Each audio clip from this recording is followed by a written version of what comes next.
Bienvenue sur le podcast Mon Budget Zen, le podcast où l'on parle de tes finances personnelles de manière simple, sans cravate et sans jargon financier. Je suis Thomas, auteur du site et compte Instagram Mon Budget Zen, et que ce soit seul derrière mon micro ou avec mes invités, on va éplucher tous les sujets liés à tes finances personnelles, la gestion de budget, comment épargner plus, l'investissement et la liberté financière. Pour soutenir le podcast, n'oublie pas de laisser un commentaire sur Apple Podcast ou de le diffuser un maximum à ton entourage qui pourrait être intéressé. Dans la description, tu as tous les liens pour récupérer tes produits gratuits et pour t'abonner à ma newsletter. Salut à tous et bienvenue dans ce nouvel épisode du podcast. Cette semaine, on va parler d'immobilier et de fiscalité immobilière.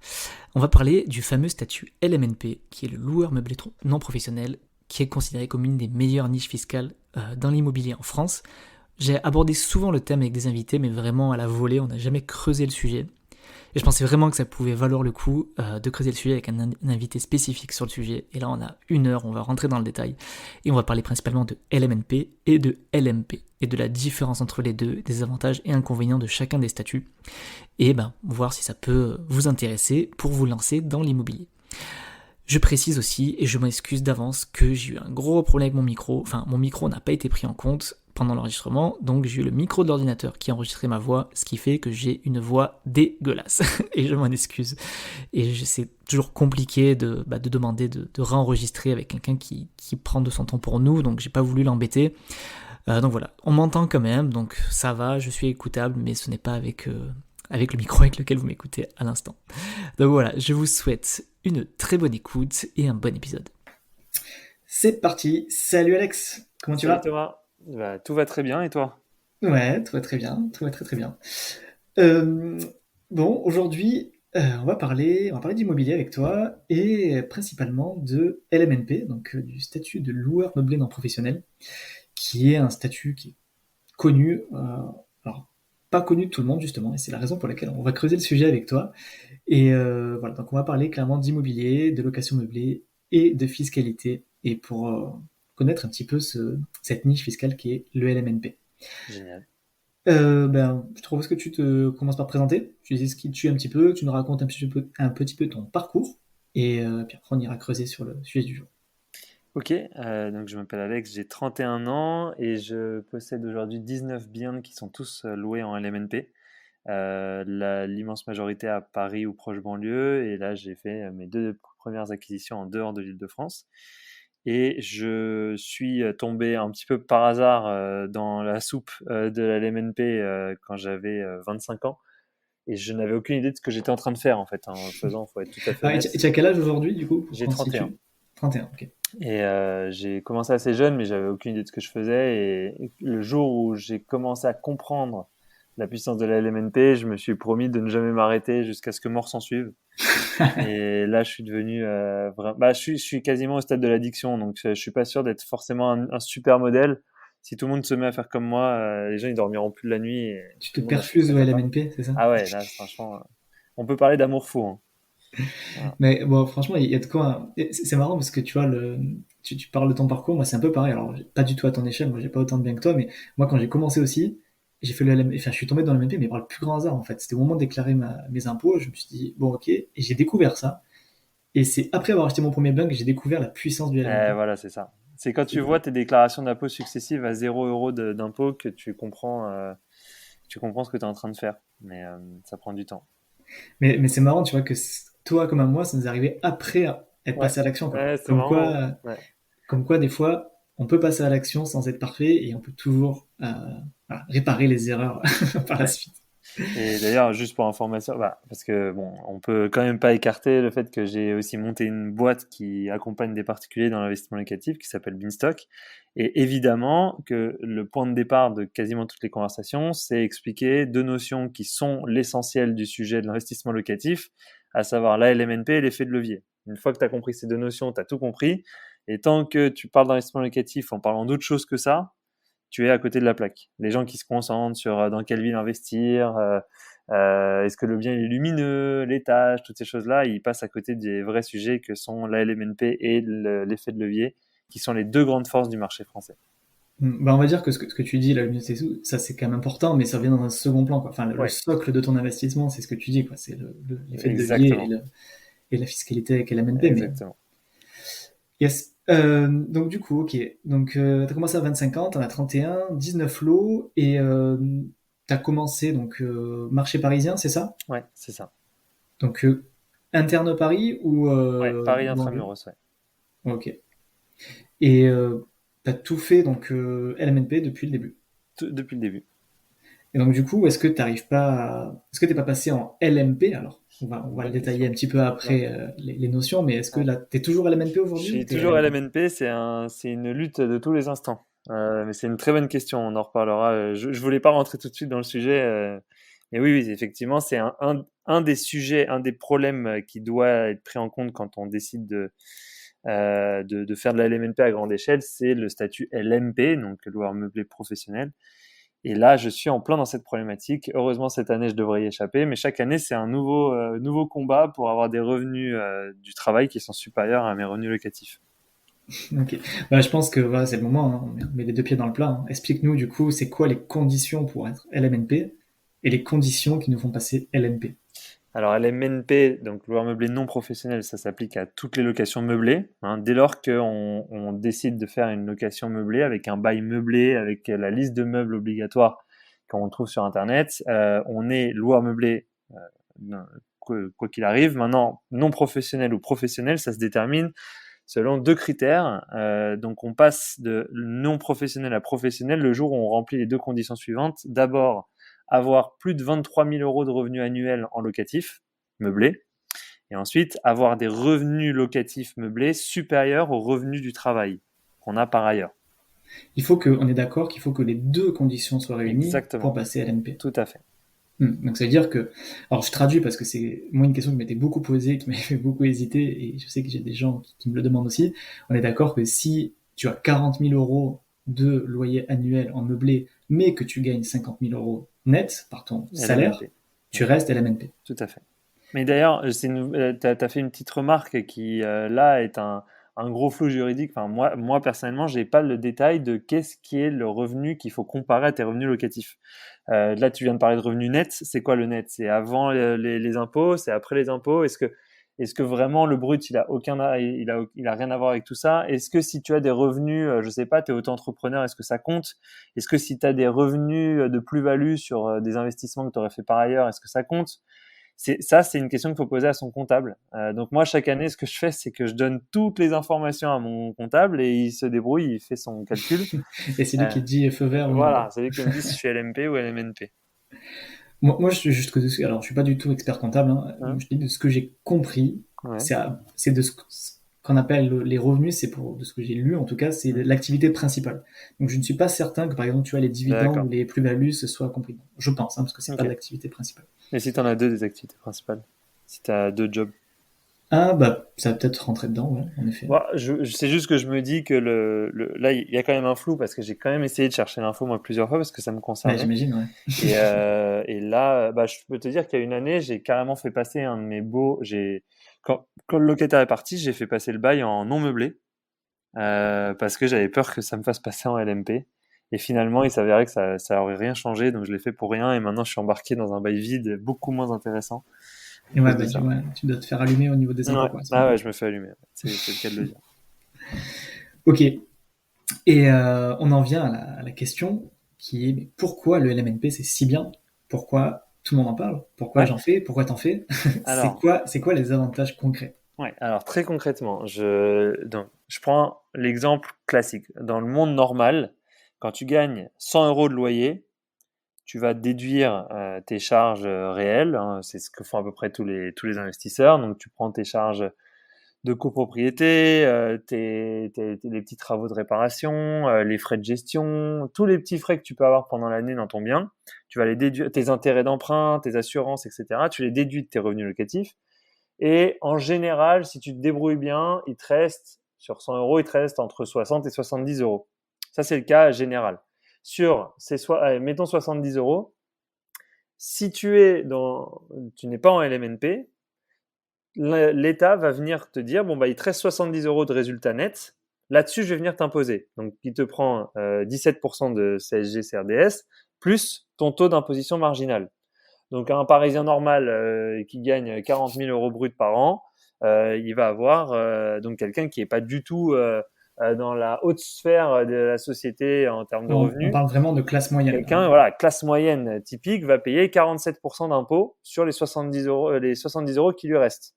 Donc, on peut arrondir à 50%. Donc, en gros, toi, tu gagnes 100 euros de loyer, tu dépenses 30 euros pour des frais qui sont vraiment très accessoires dans ta vie. Et derrière, tu vas encore payer 35 euros aux impôts. Sachant que tu payes 35 euros d'impôts, sachant que tu payes ton crédit. Donc en soi, c'est même pas de l'argent que Exactement, tu fais vivre. c'est très bon point. C'est qu'en fait, toi, dans toute l'histoire, ce qu'on a oublié, c'est que t'as gagné 100, t'as donné 30 aux impôts, t'as donné 30 pour payer des charges. Tu donnes 35 aux impôts, il te reste 35 certes, mais en fait, t'as donné 130 à la banque.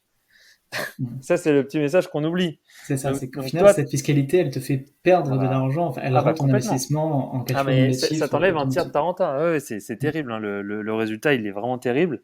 Donc ça, c'est le cas général dans le monde entier d'ailleurs. Hein. Et ça, c'est ce qui se pratique dans le monde entier. Il y a pas alors, il y a deux exceptions à ça.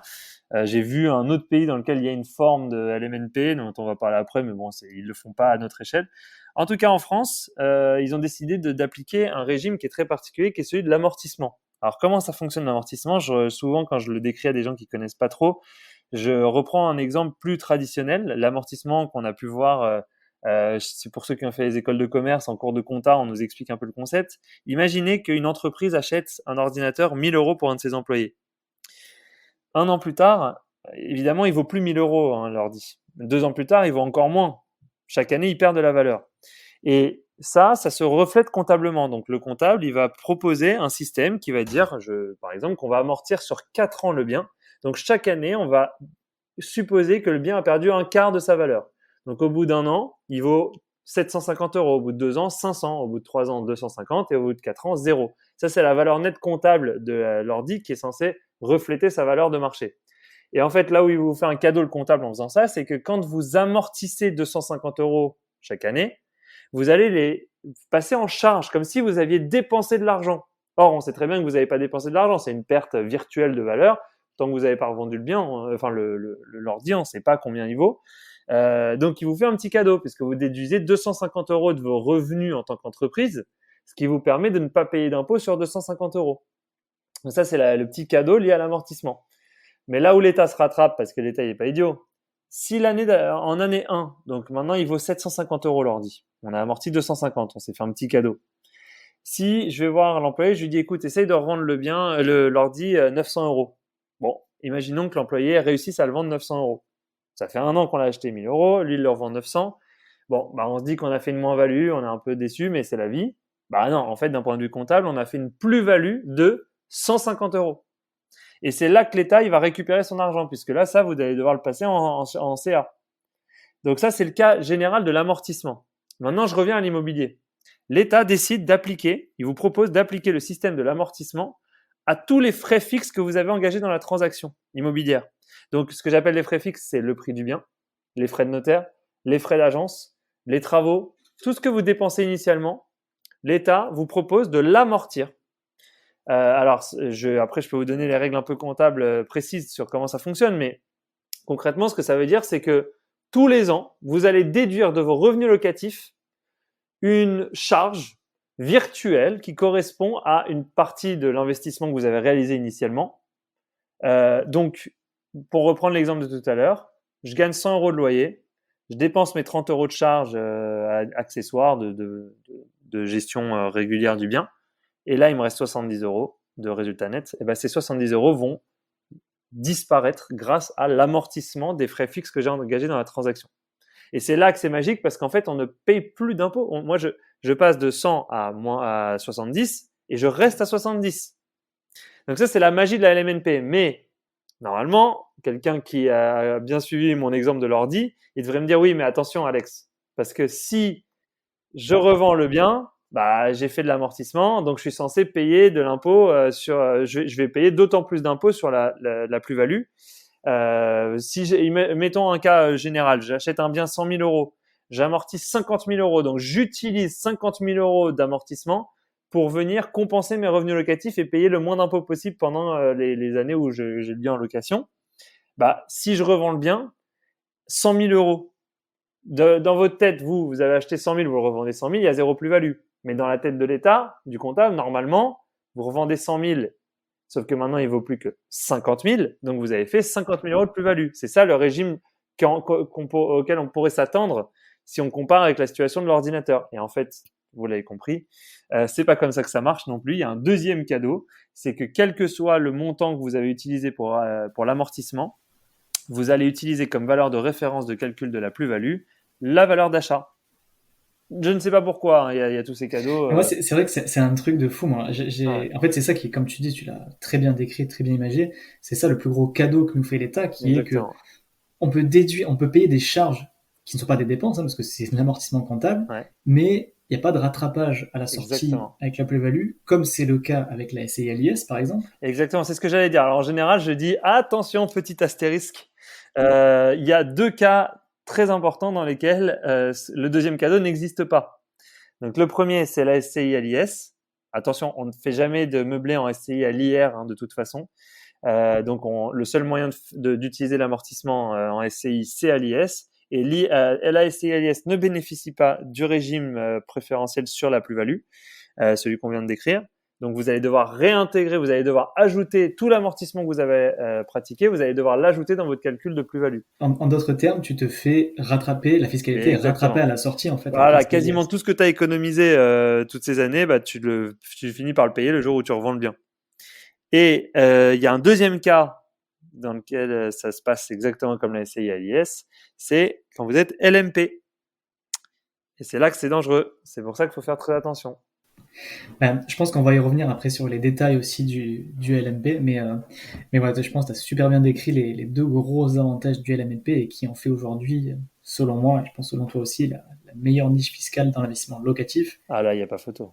La Ah, deuxième étant la plus-value sur l'immobilier résidentiel, mais du coup, alors, locatif.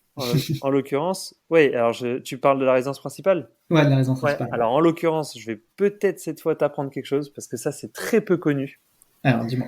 C'est une règle qui est assez connue en l'histoire on paye pas d'impôt sur la résidence, d'impôt sur la plus-value réalisée sur la résidence principale. Les Français, ils la connaissent plutôt pas mal cette niche fiscale. Donc pour ceux qui la découvrent, bienvenue dans un monde vraiment exceptionnel. Mais il y a une niche, il y a un corollaire de cette niche fiscale qui est beaucoup moins connu.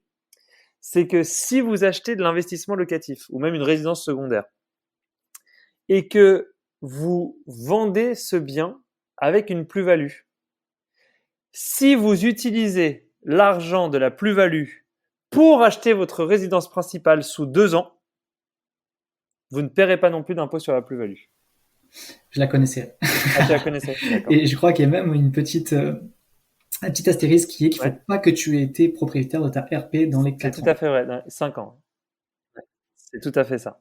Bah, en fait, c'est hyper intéressant de le savoir parce que nous, on a énormément de gens qui viennent nous voir en nous disant est-ce qu'il vaut mieux que j'achète ma résidence principale ou faire de l'investissement locatif? Et Beanstalk, évidemment, a cette position qui fait qu'on est tenté de donner la réponse à l'investissement locatif et il nous fallait de bons arguments pour le justifier. Et ben, le meilleur argument, c'est qu'en achetant ton investissement locatif à un moment où souvent tu sais pas trop où tu vas habiter, tu n'as pas forcément les moyens d'acheter la résidence principale que tu veux, tu sais pas combien tu vas avoir d'enfants, tu vas être marié, etc. Quand tu as des difficultés à te projeter dans les 6 mois sur ta situation familiale, bah, ça peut être un très bon moyen de faire les deux. Tu achètes d'investissement locatif, tu laisses tourner 4-5 ans, et dans 4-5 ans, tu utilises la plus-value pour acheter ta résidence principale. Ouais, bonne stratégie, ouais. C'est ce que je fais moi. Hein. Alors pour info, j'ai beau avoir 19 biens, je suis locataire chez moi. Hein. Ouais, mais moi pareil. Okay. Alors j'en ai pas 19, mais en ce moment je suis locataire aussi et j'utilise un peu cette stratégie pour l'achat de ma future RP. Ouais. Comme quoi, il y a plein de gens. Les gens qui savent, qui connaissent ces stratégies, ont une plus grande facilité à y accéder. Mais c'est comme tu as dit, c'est pas courant du tout. Hein. T'es la première personne qui m'en parle, hein, clairement. Ouais, c'est très peu connu. Ouais. Et alors, je reviens sur un truc que tu as dit tout à l'heure sur la LMNP, qui par contre, du coup, là tu m'as appris un truc et du coup, tu m'as fait réaliser que j'ai peut-être eu un manque à gagner sur mes déclarations fiscales. Ouais. Tu as dit qu'on peut amortir les frais de notaire et les travaux. Ouais, tout à fait. Ben, ça, je ne savais pas. Moi, je pensais que c'était uniquement le mobilier et l'immobilier. Ah bah, je vais même te dire mieux que ça. Alors, tu vois, comme quoi peut-être que moi aussi tu es en train d'apprendre quelque chose, parce que pour moi, le mobilier, on peut pas l'amortir.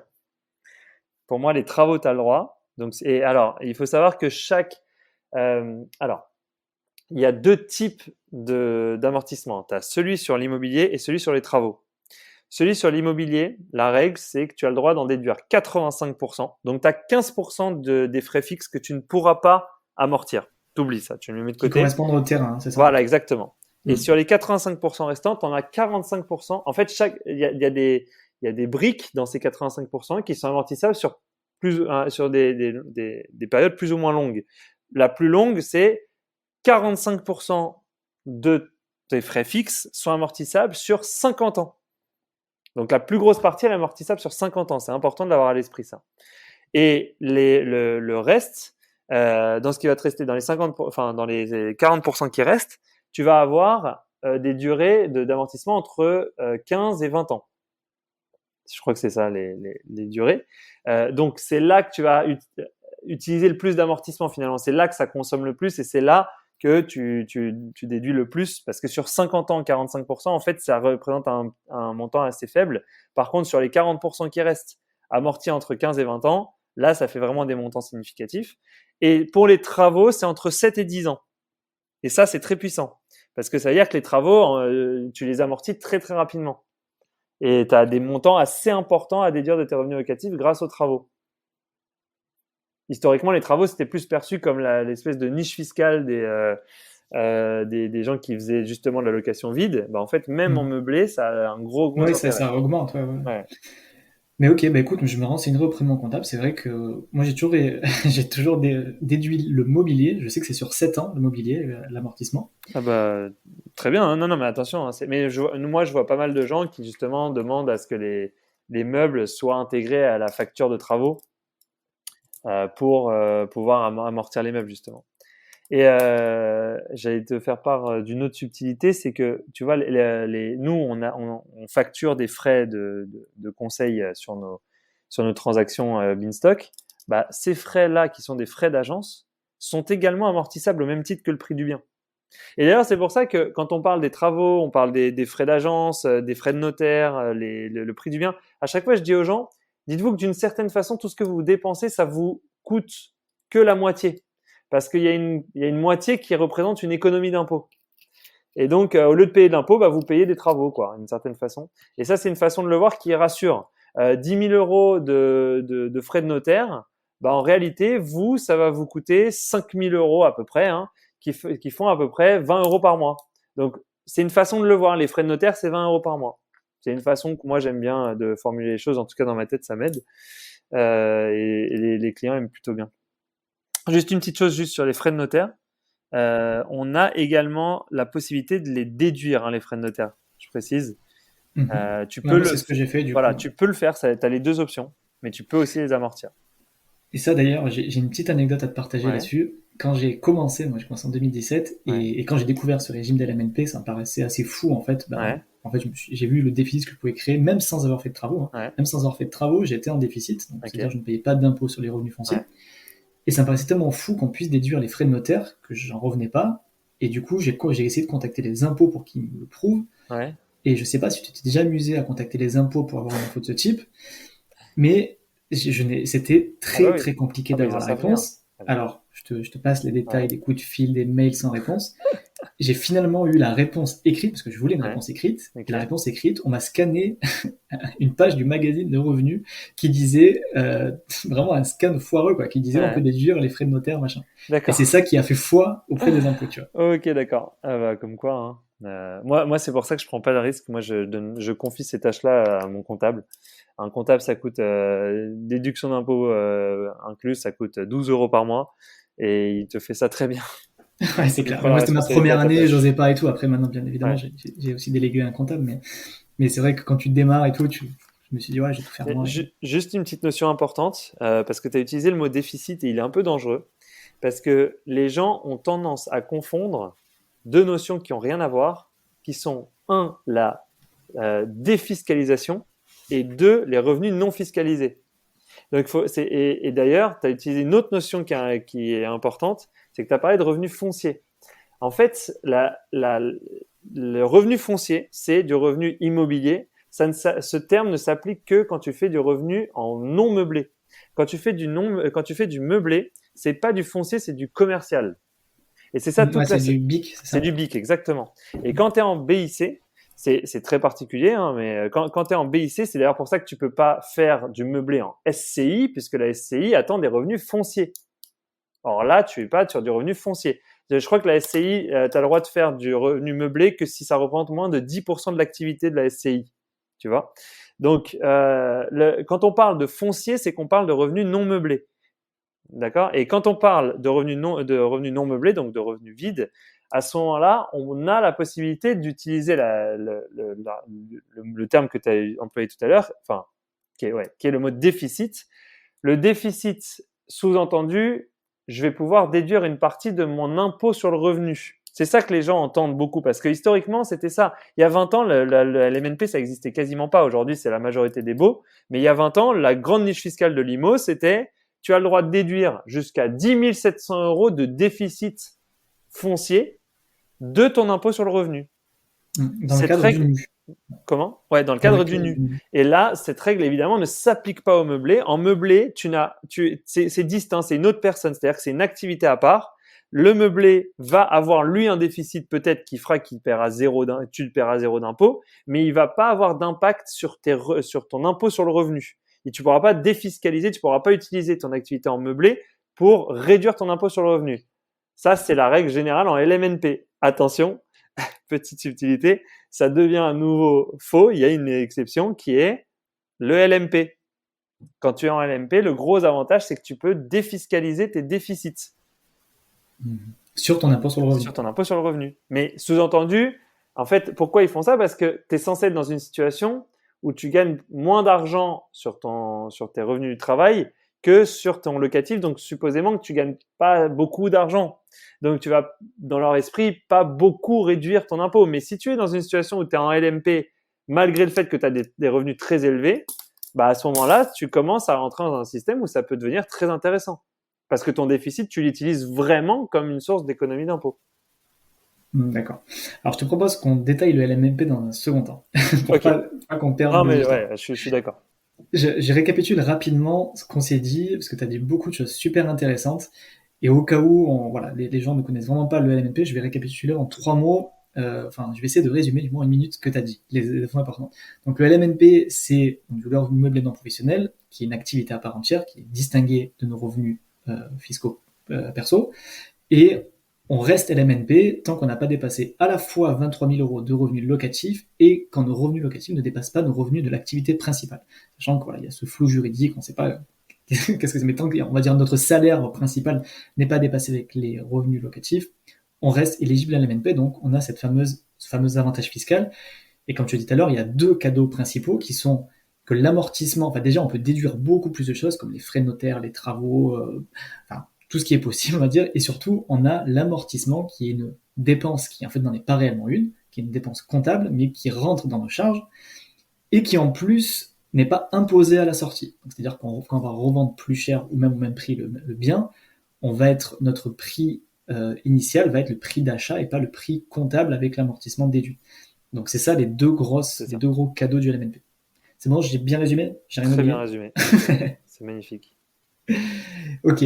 Alors, avant qu'on passe au LMP, pardon, moi j'ai une question. Alors, c'est vraiment une question d'ordre limite politique, tu vois.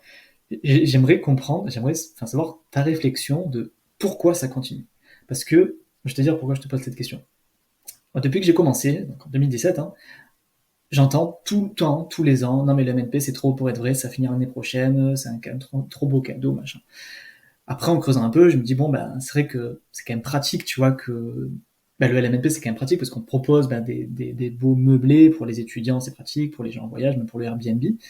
Donc, du coup, en fait, j'ai deux questions à poser en une. C'est, selon toi, pourquoi l'État continue de nous faire ce cadeau?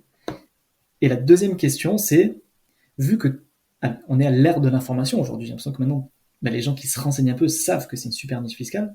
Si tout le monde le fait, est-ce qu'il n'y a pas un risque de saturation de marché? Et voilà.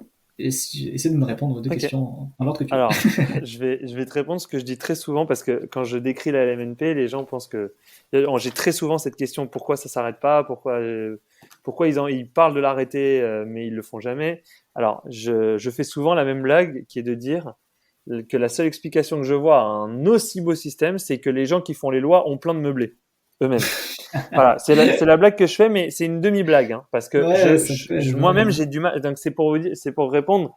Très honnêtement, je suis d'accord avec toi que je trouve que c'est trop beau pour être vrai. D'un autre côté, si on est un petit peu plus sérieux, aujourd'hui, ils sont où tes biens, toi? J'ai la ligne, j'ai la ligne TGV Paris-Lyon-Marseille. J'en ai un à Paris, un D'accord. à Marseille et un à Avignon.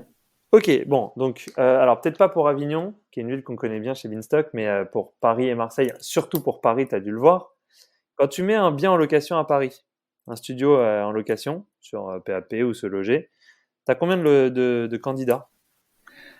Beaucoup. Bah, je l'ai fait qu'une fois, mais Mhm. c'était intense. Ok, donc moi je te dis aujourd'hui sur Beanstalk, puisqu'on en fait énormément, on a en une semaine, hein, entre 150 et 250 candidatures. Sachant que Donc, moi, je suis en banlieue, hein, je suis même pas dans t'es en Paris. Donc banlieue. j'imagine qu'à Bon, Paris, c'est encore donc pire. tu te Mais mets même à en banlieue, Paris, déjà, c'était. voilà, tu te mets Paris intramuros, tu te mets dans le 11e par exemple. Alors là, Ouais, non, mais là, c'est le ça doit pic. être la folie. Je te dis, tu dépasses les 250 candidatures en une semaine. Donc en fait, on a une telle pénurie d'offres. Et ça, je pense, tu peux l'appliquer. Nous, on le voit dans plein de petites villes de France qu'on sous-estime, notamment au moment des mises en location de septembre. On a des quantités de locataires qui font que, évidemment, qu'il y a une pénurie. En fait, tu as une telle pénurie que là, l'État préfère encourager les bailleurs à faire tout ce qu'il faut pour mettre de plus en plus de meublés sur le marché, puisque c'est ce que les gens cherchent. Aujourd'hui, il y a beaucoup plus de demandes sur le meublé que sur le vide. Donc la partie, est-ce que tu n'as pas peur que ce soit saturé? La réponse est non, il n'y a pas de saturation dans les grandes villes de France. Paris, Lyon, Lille, Bordeaux, ces villes extrêmement attractives où il y a beaucoup d'étudiants, sont des villes dans lesquelles on a une très très forte pénurie à la location. Donc pour moi, ça, c'est l'élément crucial. Et la raison maintenant, enfin une troisième raison que j'aimerais évoquer, c'est que je pense que l'immobilier, malgré tout, ça reste une vache à lait pour l'État. Hein. Ils sont quand même contents puisque c'est à la fois une source d'impôt très importante, notamment au niveau des frais de notaire, hein, qui sont en fait des taxes. Et c'est surtout un très bon facteur de mobilité sociale. C'est enfin, une façon pour les Français de s'enrichir. Je pense qu'il y a cet avantage. Et en fait, à mon avis, encore une fois, hein, l'investissement meublé, aujourd'hui, il a tellement souffert des dernières évolutions législatives, il y a tellement de vents contraires que je pense que aujourd'hui, c'est pas la priorité d'enlever ce régime qui, lui, est plutôt favorable. C'est-à-dire que là, ils ont mis tellement déjà de contraintes. Quand tu regardes les conditions d'emprunt qui ont beaucoup évolué en 3 ans, là, on est passé d'un monde où c'était carrément trop facile à un monde où c'est beaucoup trop difficile d'emprunter. Hein. C'est pas qu'une question de système. Hein. Il y a aussi la question des taux qui augmentent en ce moment, le taux d'usure. Bon, voilà, c'est un autre sujet. Ensuite, tu as le sujet de la loi climat. Ça, c'est un très, très, très gros sujet, la mise aux normes des logements. Et je trouve Aujourd'hui, qu'on n'en mesure pas encore beaucoup l'impact aujourd'hui, mais ah qu'il y a bah, un en tout cas, vrai impact, quoi. c'est majeur ce qui se passe sur le marché. Hein, on le voit bien, les sommes qui sont investies dans des remises, des mises aux normes sont faramineuses et il faut que les bailleurs puissent tenir le coup. Donc en fait, c'est une façon, et d'ailleurs, je trouve qu'ils communiquent pas assez dessus. Parce que quand on y pense, chaque travaux que vous réalisez dans votre logement pour le remettre aux normes, vous pouvez l'amortir, vous pouvez le déduire. Tout ça, c'est des aides fiscales que la plupart des gens dans la plupart des pays du monde n'ont pas. C'est ça qu'il faut bien comprendre. Hein. Je prends un exemple tout bête. Les Anglais n'ont pas le droit de déduire leurs intérêts d'emprunt. Il faut quand même s'en rendre compte de ça. Et quand on comprend tout ce qu'on déduit, toutes les charges qu'on dépense, en fait, quand vous faites des travaux de 10 000 euros, ça vous a coûté que 5 000. Les autres 5 000, c'est une économie d'impôt, c'est l'État qui vous fait encore un cadeau. Et donc, je pense qu'il y a dans ce régime réel du meublé une volonté d'accompagner malgré tout l'investisseur dans sa démarche et de pas casser tout un marché qui est lucratif pour l'État et qui permet de réduire un peu le phénomène de pénurie dans les grandes villes. Ok. Ouais, donc toi, t'es pas forcément trop inquiet, quoi. Enfin, a priori, sur la pérennité du système. Moi, tu sais, ça me fait vraiment penser à la question quand on me parlait des taux qui étaient très bas ou des conditions d'emprunt qui étaient très simples il y a 2-3 ans ou 4-5 ans. à chaque fois, on me disait, mais tu penses que ça va durer combien de temps que les banques elles disent oui comme ça tout le temps à n'importe qui en faisant du différentiel? Et moi, je disais, je sais pas combien de temps ça va durer, je sais pas. Mais tant que c'est là, il faut en profiter. C'est un peu ça le raisonnement que j'ai toujours eu à titre perso. Parce que oui, c'est vrai que les évolutions, il y en a plein, on sait jamais sur quel pied danser. Voilà, là, il y a, tu vois, il y a des exemples inverses. Aujourd'hui, il y a des contraintes énormes qui sont exercées sur les propriétaires qui peuvent potentiellement évoluer favorablement. Tu vois, je pense à la loi climat aujourd'hui, il y a des gens qui sont en panique. Comment je fais si mon logement il est G, il est F, etc. Qui dit qu'elle va pas évoluer la législation? Donc, tu peux avoir le raisonnement inverse. Pareil, l'encadrement des loyers. Aujourd'hui, c'est très embêtant pour une grande majorité d'investisseurs de savoir qu'il y a un encadrement. Bah, ok, mais peut-être que dans 4 ans, on a un changement de mairie et qu'on n'entendra plus parler de l'encadrement des loyers à Paris, et ou à Lyon, et ou à Montpellier, bref. Donc, il peut y avoir des effets législatifs qui sont à prendre en compte. Il y a des risques, mais comme personne n'a de boule de cristal, le mieux, c'est de s'appuyer sur ce qu'on maîtrise. Aujourd'hui, on maîtrise le cadre fiscal. C'est exactement aussi le raisonnement que j'ai sur la plus-value. Les gens qui me disent j'achète là parce que je pense réaliser une plus-value, je leur dis attention, la plus-value n'est pas entre tes mains. Tu n'en sais rien. Si tu fais une plus-value, tant mieux.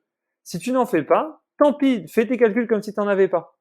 Et c'est ce que je dis à tous les gens qui se précipitent sur l'achat dans une. Voilà, moi je me souviens, tu as dû le voir passer aussi puisque tu as commencé à essayer il y a assez longtemps.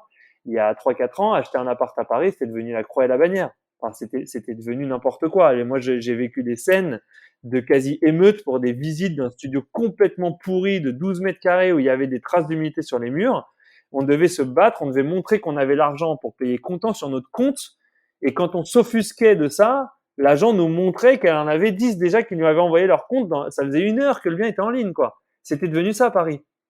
Fallait faire la course pour être le premier à visiter. Bah, le marché aujourd'hui, il s'est complètement retourné en 3 ans.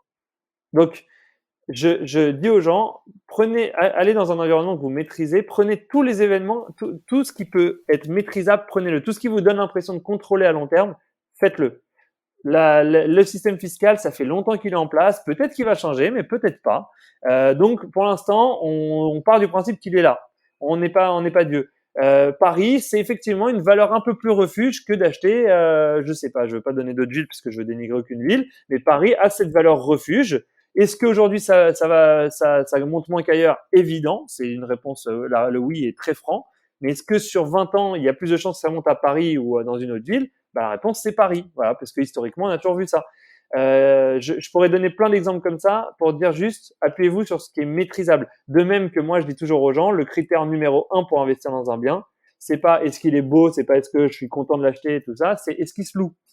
C'est le point de départ. Les gens oublient ce point de départ qui est quand même essentiel quand on fait du locatif, c'est qu'il n'y a rien de plus dangereux au monde que la vacance locative. C'est ce qui coûte le plus cher. Et je parle même pas de ce que ça coûte mentalement et moralement. Ça met très très en détresse. Voilà, donc acheter à Paris, typiquement, moi j'aime beaucoup acheter à Paris, malgré toutes les contraintes qui s'exercent aujourd'hui sur le loyer, j'aime beaucoup, parce que je sais que quand je mets mon bien, j'ai l'impression d'avoir une pépite entre les mains, j'ai l'impression d'avoir un truc très rare, qui est extraordinaire, les gens se battent pour le louer, et ça me met dans une position où j'ai l'impression d'avoir quelque chose qui est désirable. Voilà. Je sais que même pendant les pires moments du Covid, je louais mes apparts en 24 heures. Voilà. Bah, c'est clair qu'en termes de vacances locatives, Paris, t'es tranquille, quoi. Moi, je considère que ça fait partie des points qui, le mot tranquille, il doit s'appliquer à tous les critères que tu utilises. S'il y a quelque chose qui te tranquillise pas parce que toi, t'es stressé, bon, bah, je peux rien faire. Mais tant qu'il n'y a pas écrit noir sur blanc, on va enlever la LMNP l'année prochaine dans le PLF, c'est pas la peine de te faire un sans d'angle. Pour l'instant, on n'en parle pas. Bon, bah, c'est là, t'en profites. Et le jour où c'est plus là, ils vont pas forcément l'enlever intégralement du jour au lendemain. Ce sera peut-être par étapes et tu auras le temps de t'adapter. Et voilà, il y a plein de pays, la plupart des pays du monde, d'ailleurs, je te dis, j'en ai vu qu'un seul autre qui l'a, n'ont pas de LMNP. Les gens, ils payent des impôts sur leurs revenus locatifs dans le monde entier. Et pourtant, il y a de l'investissement locatif dans le monde entier. Tu vois ce que je veux dire? Et puis, comme tu dis, enfin, moi là où je suis d'accord avec toi, c'est tant que c'est là, profitons-en. Parce Exactement. que tant que ça s'arrête, on n'en sait rien. Exactement. Mais comme je disais tout à l'heure, moi en 2017, on m'a dit ouais, non, mais de toute façon, l'année prochaine, c'est mort. Bon, en 2022, ben, c'est toujours là. Et regarde, imagine que la loi, ce soit désormais, vous ne pouvez plus faire de nouveaux LMNP. Sous-entendu que tous ceux qui sont déjà en LMNP peuvent le rester jusqu'au bout. T'imagines comment tu auras les boules de ne pas avoir acheté? Donc, on ne sait pas dans quelle direction ça va aller. C'est comme moi, ça me fait penser aux législations sur Airbnb dans la région de Biarritz. Donc, dans le Pays Basque, ils avaient interdit, dans la quasi-intégralité des villes du Pays Basque, ils avaient quasiment interdit la location courte durée Airbnb. Et il y a deux éléments qui m'ont paru incroyables. Le premier, c'est que ça, c'était vrai que si c'était une nouvelle mise en location. Donc, tous ceux qui avaient déjà l'autorisation de le faire n'étaient pas concernés par la limitation. Donc, t'imagines à quel point ça a valorisé leurs biens. Tu vois? Et ensuite, deuxième fait remarquable, c'est que 2 ans plus tard, ils ont annulé cette démarche. C'est-à-dire que la loi, qui était quand même ultra rigoureuse, elle a été annulée 2 ans plus tard. Donc on peut pas savoir comment ça évolue. Prenons les choses, tout ce qui dure depuis plus de 10 ans, faut considérer que c'est là. Tout ce qui dure depuis moins de 10 ans, faites comme si vous l'aviez pas. À moins que ce soit des mauvaises nouvelles. Les mauvaises nouvelles, en général, elles restent. Mais les bonnes nouvelles, faites comme si elles n'étaient pas là. S'il y a une bonne nouvelle qui arrive dans les 10 dernières années, ignorez-la. Et si elle se perpétue, tant mieux. Sinon, tant pis. Et je pense notamment aux plus-values. Et d'ailleurs, tu sais depuis, enfin moi je sais que j'ai pas creusé le sujet, mais depuis quand a été créé le statut LMNP? T'as une idée de J'en ai aucune l'année idée, quand non. ça a été? Aucune idée. J'ai cherché l'info des dizaines de fois, j'ai jamais trouvé. Ok, bon, on va dire que c'est là depuis longtemps alors. Ouais. On suppose. Ouais, longtemps, c'est bien. Ouais. Ok, bah, du coup je te propose qu'on parle maintenant du LMP. Est-ce que tu peux décrire, un peu faire comme tout à l'heure pour le LMNP, de dire c'est quoi les conditions? Bon, du coup les conditions on les a un peu compris, hein, c'est de dépasser les deux critères à la fois, donc être supérieur à 23 000 et supérieur à nos revenus de l'activité principale, hein, comme dit les textes a priori. Et qu'est-ce que ça implique concrètement? Alors, juste pour la petite anecdote que je trouve très drôle à ce sujet-là, il y a jusqu'en 2021, pour être LMP, il y avait 3 conditions. Et la troisième, c'était pas une condition de fait, c'était une condition qui nécessitait une démarche. Donc, si vous vouliez devenir LMP, vous deviez aller vous faire enregistrer au RCS, au registre du commerce. Donc, il y avait cette troisième condition qui s'ajoutait, sous-entendu que pour l'État, le mec qui a créé ce statut LMP pensait que c'était quelque chose de positif. C'est ça, en fait, qu'il faut bien comprendre. Donc, la LMP, donc, en 2021, boum, évolution. Moi qui pensais qu'il fallait aller au RCS, et du coup, je me disais, bah, j'irai jamais au RCS. Et ben, ils m'ont changé ça, et maintenant, je dois plus aller au RCS. Je suis automatiquement en LMP si je remplis les 2 conditions qu'on a évoquées tout à l'heure. Donc ça, tu vois, le type d'évolution, bah, c'est Ouais, l'année il y a une dernière. restriction quand même supplémentaire. Ouais. Voilà. Et alors, la LMP, je vais essayer de donner les avantages et les inconvénients. Le problème, c'est que c'est tellement technique que j'ai pas forcément Ouais, les je chiffres sais que et c'est ça, assez tout ça. complexe. Hein, Donc, ouais. je te donne les éléments clés dont moi je me souviens.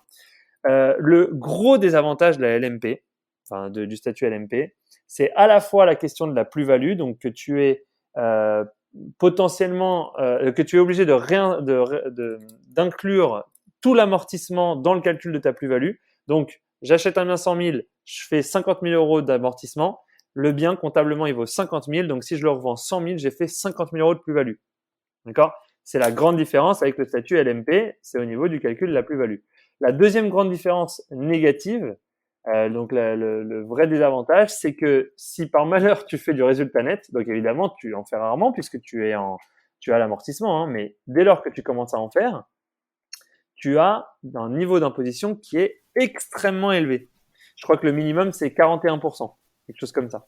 Ok. Voilà, donc ça Et c'est un j'imagine premier qu'il point. dépend pas du tout de ta TMI, quoi, qui est vraiment propre à Exactement. l'activité agricole. Directement, tu payes. Alors, en fait, la LMP, le sous-entendu, c'est que c'est devenu ton activité principale. Loueur meublé professionnel, tu gagnes plus d'argent en LMP que dans le reste, en location meublée que dans le reste. Donc, c'est ton activité principale. Donc, ils te font payer tout un tas de charges liées au fait que c'est Ouais, ton l'activité, job, ouais. quoi. C'est ton activité. Il Mm. faut que tu payes les assurances, l'assurance maladie, éventuellement l'assurance chômage. Tu es inscrit à plein de choses comme ça qui te coûtent beaucoup d'argent. Donc, c'est pour ça que tu as beaucoup d'impôts à payer. Et ça, c'est le très gros désavantage. Ce qu'il faut savoir, en revanche, c'est que tout à l'heure, j'ai parlé d'un gros désavantage de la LMNP sur le sujet de la plus-value. Et c'est une erreur de le faire. Ah oui, non, pardon, juste avant, je reviens sur un point parce que j'ai très peur de l'oublier. Si tu fais 0 de résultat net en LMP, même si tu fais 0, je crois qu'il y a un forfait minimum de 1 200 euros par an. Donc même si tu fais 0 de résultat, tu payes quand même un peu d'impôt. Voilà. Donc maintenant, Et si t'es en déficit? Non, alors, si tu es en déficit, ah oui, bah, j'aurais dû le dire. Donc ça, c'est dans les points positifs du coup. Dans les points positifs, si tu es en déficit, tu as le droit d'imputer ces déficits sur tes impôts sur le revenu, ton impôt sur le revenu. Et ça, c'est la très grande force de la LMP. Ça, c'est magique. C'est absolument magique. Sauf que oublions pas, hein, ça, pour que ça commence à être vrai, que tu fasses du déficit, il faut pas que tu aies une trop grosse renta. Hein. Dès que tu dépasses, je crois que c'est 5% de renta net sur ton bien, je crois que tu ne fais plus de déficit. Hein. Je le dis. Donc tous ceux qui vont chercher les grosses rentas à droite à gauche, en fait, si tu es LMP, fais très attention à tes grosses rentas.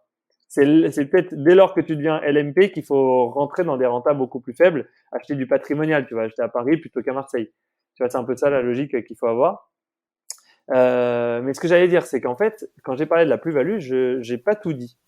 Parce qu'en réalité, le régime LMP, il peut être très, très, très intéressant pour la question du calcul de plus-value. J'ai bien dit il peut, hein, parce que dans le cas général, je sais qu'il y a des subtilités techniques. En fait, tu as deux plus-values en LMP. Tu as la plus-value long terme et la plus-value court terme. Et c'est là que malheureusement, j'ai plus les chiffres en tête. Mais la plus-value court terme, elle peut être mise à 0 si tu remplis certaines conditions. Les conditions, c'est genre être en LMP depuis au moins 5 ans je crois que c'est tout. Je crois que c'est LMP pendant 5 ans. Tu peux avoir ta plus-value courte durée à 0. 0, hein. C'est-à-dire qu'au bout de 5 ans… Ce que tu appelles plus-value courte durée, c'est quoi? C'est que plus-value calculée sur la revente, elle a la base du prix d'achat et pas du prix comptable? Non. Alors, je sais plus exactement, mais en fait, moi, ce qui me semble, je vais te dire les informations que je trouve moins importantes. C'est que, si tu es LMP depuis plus de 5 ans, tu as un très gros avantage fiscal au moment où tu revends. Très, très gros. Je crois même que tu peux ne pas payer du tout d'impôt sur la plus-value. 5 ans.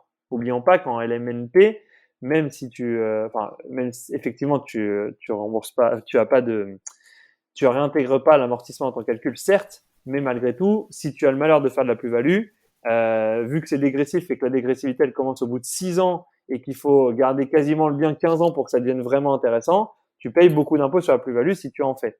Là, au bout de 5 ans, tu peux ne payer 0. Et la deuxième plus-value qui est la plus-value de long terme, celle-là, ce dont je me souviens, c'est qu'elle est à payer dès lors que tu gagnes plus que 90 000 euros annuels de revenus locatifs jusqu'à 126 000. Donc en gros, ils vont prendre un ratio, ils vont te dire, tu prends l'argent que tu gagnes au-dessus de 90 et en dessous de 126.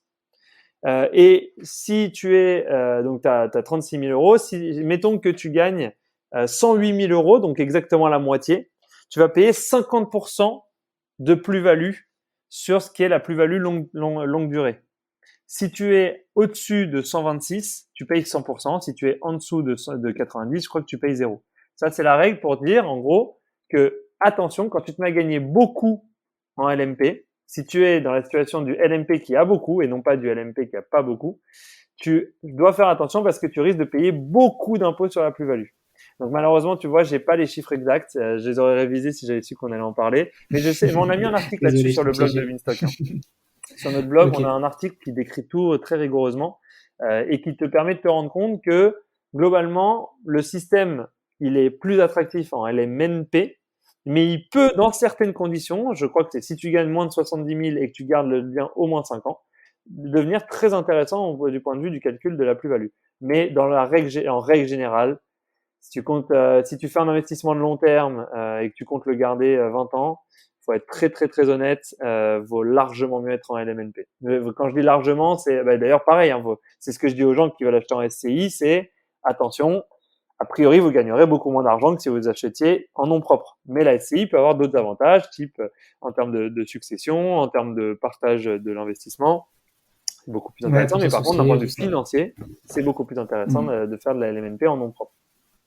Mais moi, j'irais même pas plus loin que toi, mais j'aimerais bien aborder un sujet qui est très très peu abordé, je trouve, et avec qui j'ai discuté là, dans un séminaire avec une fille qui fait ça avec son chéri, qui a un podcast d'ailleurs, très prochainement sur l'épisode. Et en fait, la personne, en gros, elle a réussi à avoir sa liberté financière en 3 ans, et elle est LMP, tout simplement parce que ça lui permet de pouvoir vivre de ses revenus locatifs tout de suite. Contrairement à s'il était en SCI, Alors certes, elle n'aurait pas les plafonds, elle aurait Ah d'autres oui, avantages, c'est machin, clair. mais pour sortir l'argent, Ouais, ça c'est vrai. Bah oui, tu repayes la flat tax en fait. Ah bah oui. tu payes les 15 euros à l'IS, plus la Ah non, non, 30% de mais la, PFU, la, machin. la SCI, c'est très très peu optimisé financièrement. C'est vrai que si tu as à choisir, il vaut largement mieux être LMP qu'en SCI. Sans parler même du fait qu'en SCI, tu as des frais de gestion, tu as un comptable, etc. Mais en LMP, tu vas payer de l'impôt parce que c'est ton activité. Donc, tu vois, l'un dans l'autre, à la fin, je pense que tu te retrouves un petit peu dans le même cadre financier jusqu'au moment de la plus-value où là, donc dans la hiérarchie, le top c'est LMNP en termes de plus-value, le deuxième c'est LMP, le troisième c'est SCI.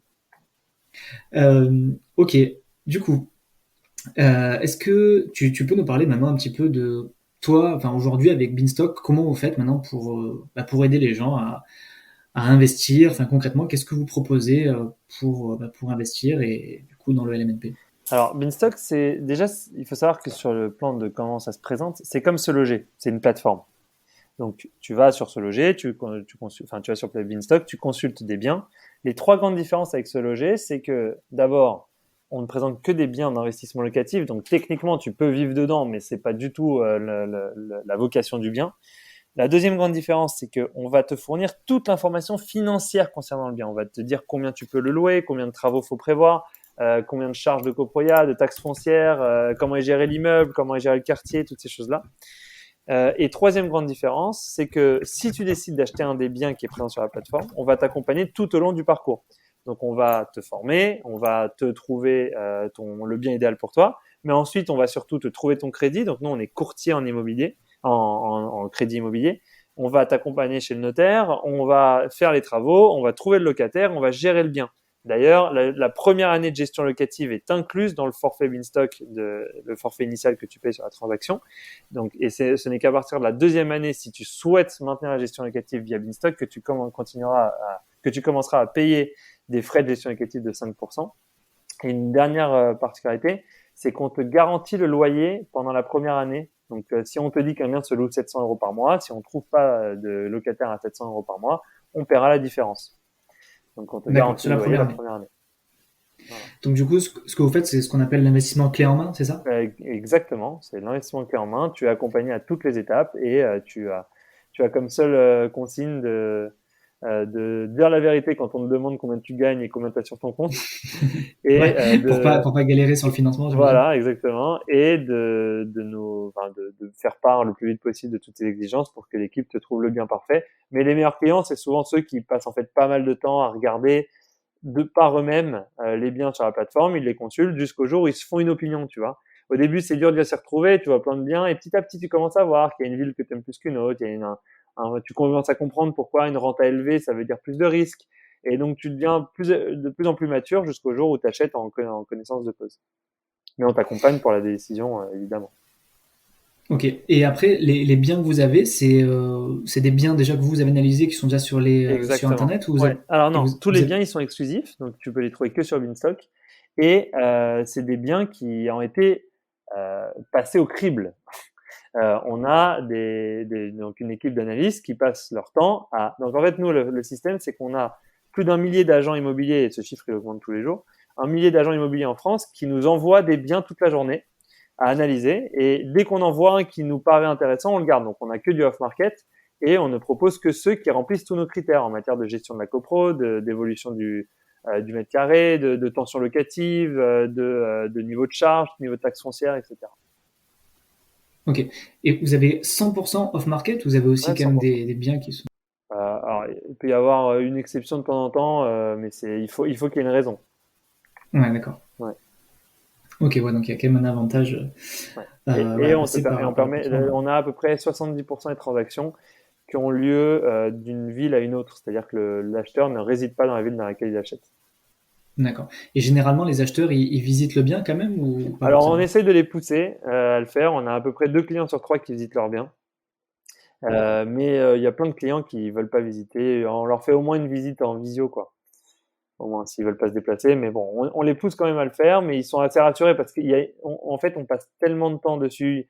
On envoie plein de vidéos, on envoie le Matterport, on a plein de garde-fous qui nous font confiance, les clients. Ils pourront pas beaucoup mieux l'analyser que nous, hein. Nous, on a envoyé plusieurs experts dans le bien. on a estimé les travaux, on a fait beaucoup de choses. Ah oui, une petite chose importante, c'est qu'on remet systématiquement les biens aux normes énergétiques.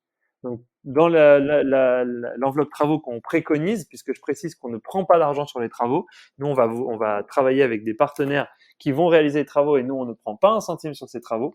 On préconise systématiquement la mise aux normes énergétiques. Donc, on va trouver exactement les leviers qui vont permettre de mettre le logement aux normes et donc de pas tomber sur le coup de l'interdiction de louer en 2025. Ok. Et en ce qui concerne les travaux, s'il y a des imprévus ou quoi, comment ça se passe? C'est inclus dans l'enveloppe initiale ou vous pouvez Ouais, demander éventuellement alors au donc client de nous rallonger? non, on garantit pas le montant. Donc c'est des devis qui sont faits à l'avance et après c'est des négociations à faire avec l'entrepreneur, hein. Ça arrive dans la vie de tous les jours, mais nous on essaie toujours de prévoir un petit supplément en plus pour être sûr qu'il n'y a pas de mauvaise surprise justement. Comme ça, si on peut faire, on a dans la plupart des cas des bonnes surprises, hein. À la fin, le client paye un petit peu moins que ce qui était prévu initialement, mais ça peut arriver que l'inverse se produise et l'investisseur comprend très bien que tout a été fait et qu'on a découvert l'information plus tard. Ça fait partie Hmm. malheureusement du Ouais, les problème, aléas, hein. quoi, des Voilà, risques. Ouais. exactement. Ok. Bah écoute, merci beaucoup, Alexandre, Avec plaisir.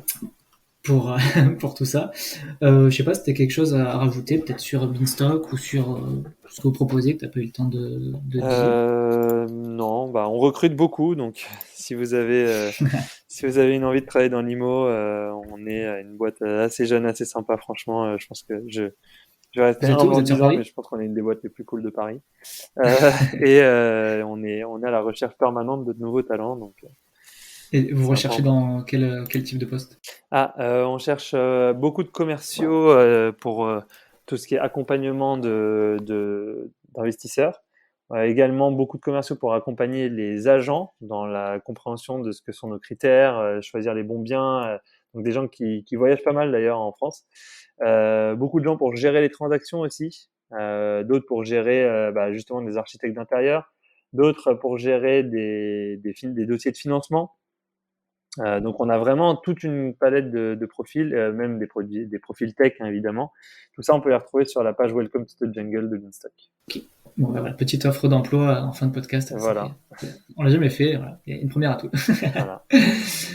Ok, merci beaucoup Alexandre. Est-ce que, bah, pour terminer, tu peux nous partager une petite lecture qui t'a fait un déclic dans ta vie, un bouquin de non-fiction que tu aimerais recommander à nos auditeurs? Hmm. Ah, tu t'y attendais pas, celle-là. Non, je m'y attendais pas. Euh, Ça peut être de l'immobilier, ça peut être de la Non, alors finance, ça c'est peut être du sûr que c'est dev pas de l'immobilier et de perso, la ça peut être. finance, ça c'est sûr. En fait, j'en ai plusieurs qui me sont venus. Celui qui dernièrement, tiens, ah ouais, il était pas mal celui-là. Mais alors je cherche le nom. Euh, Comment il s'appelle celui? Attends, tu sais quoi, je vais rechercher pendant qu'on se parle. Euh, Comment il s'appelle? Voilà, L'ultime secret du Christ de Dos Santos. C'est un auteur qui est super intéressant, qui fait des recherches sur toutes les grandes religions en général. C'est souvent son sujet de prédilection. Et c'est en gros un livre qui revisite un peu le scénario, mais en s'appuyant sur des faits réels, hein. Donc, tu es en permanence à te demander si ce que tu lis est vrai ou pas. Et si c'est vrai, comment ça se fait qu'il n'y a pas plus de gens qui sont au courant sur est-ce qu'on a bien compris qui était le Christ, quel a été son rôle dans l'histoire, est-ce que finalement on ne s'est pas tous collectivement fait embrouiller. Bon, voilà, c'est un thème qui peut porter à polémique, mais depuis que l'ai lu, j'ai une lecture très très différente de ce qu'est la vérité. Je vois qu'il y a beaucoup beaucoup de sujets qui nous paraissent évidents dans le monde dans lequel on grandit et qui, tu vois, on a grandi dans une civilisation judéo-chrétienne en France et qui aujourd'hui qui s'appuie beaucoup sur un système de valeurs qui potentiellement ont été créés par rien du tout. Et donc, c'est quand même bon à savoir et ça fait réfléchir. Ok, ben, alors tu peux redonner le nom et l'auteur, s'il te plaît? L'ultime secret du Christ de Dos Santos. Ok, ben écoute, ce sera noté. Merci beaucoup, Alexandre, Avec plaisir, merci à pour toi. ton temps et tes explications passionnantes sur le LMNP. On sent que tu le vis à l'intérieur de toi quand on parle. C'est trop cool. Merci à toi de m'avoir reçu.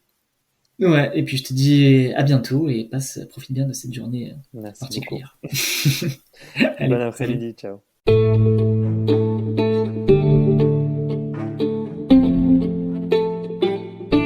Si tu entends ce message, c'est que tu as écouté ce nouvel épisode jusqu'au bout et pour ça, je te dis un grand merci. Si tu l'as apprécié, tu peux en parler à ton entourage ou mettre un commentaire sur Apple Podcast ou depuis peu sur Spotify. Ça aide énormément pour la visibilité et la diffusion du podcast.